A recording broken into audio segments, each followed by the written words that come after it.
We've always considered that the memorial is a classroom for the community, but it was a classroom without shade or shelter, and now the Marilyn Shuler Classroom for Human Rights provides us permanent seating for 30 to 35 under shelter with technology to add to the story of human rights in Idaho. The kiosk has 15 short videos in it, so for visitors new to the state or for longtime residents that may not be familiar with our history, it's their opportunity to access the stories that help to define who and what we are in our journey for human rights. I was 6 years old and seated at the table in our North End Boise home when my mother shouted out. There was a fire in our yard and the flames were licking a wooden cross. Latinos in Idaho, African Americans, Basque, Jews, Mormons, women, Chinese, Japanese, the LGBT community, refugees in Idaho, people with disabilities. So this becomes a part of our added narrative. This is a part of our history as a state with it, and these are all Idaho stories.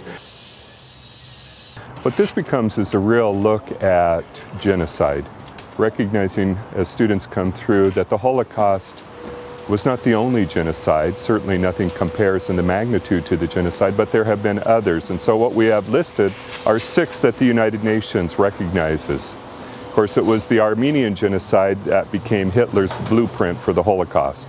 We're hoping that as students or visitors come to the memorial that we begin to question, well, is there genocide still today? So on the wall we talk about the estimated number that died in each of the genocides, but we also have to recognize that people do survive. And so that's what we begin to capture in these stories. I was 14 years old, and the last 3 years of my life were spent enjoying the terror of incessant gunfire, fearing that every goodbye would be the last. So this is a new art feature designed by Ken McCall Studios, capturing part of our programming at the Wassmuth Center on the spiral of injustice. In Ann's case, the Holocaust did not begin with the death camps or concentration camps. It began with language. It began when an us and a them, when a them became the targets within a country and then a broader impact with the Nazis and the Third Reich with it. And so we're able to use the spiral as an illustration of how the Holocaust progressed from language to elimination. But now what is exciting for us as students begin to identify what are the examples of injustice today.